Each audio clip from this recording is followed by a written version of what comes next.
आज पवित्र कार्तिक पूर्णिमा धर्ममास कार्तिकर आज अंतिम दिवस। परंपरा अनुसार आज बड़ी भोरु विभिन्न नदी पुष्करिणी और महोदधि डंगा भसाण पर्व देखा मिली। राज्यर समृद्ध नौवाणिज्य परंपरा को स्मरण करी हजार हजार लोके डंगा भसाई।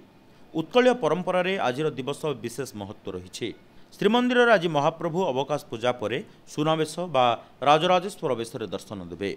श्रीजीउंकर एही बेश दर्शन कले अशेष पुण्य मिलता है बोली विश्वास रही भक्तों प्रबल भिड़ पुरी रे परिलक्षित होइछि।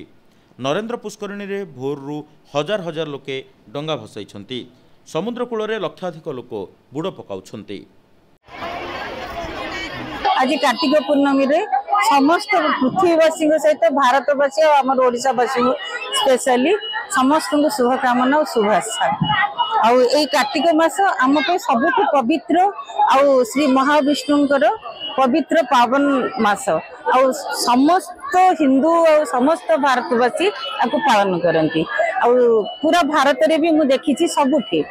आउ एटा होची आज शेष दिन आउ कार्तिक पूर्णमी आज भी कार्तिक महाप्रभुंकर जन्म आउ ये होची अंतिम ये आउ ओडिशा रे आमर अच्छी जो साधु पुओ माने जाउथिले आउ आजिका दिन फेरिके आसुथिले।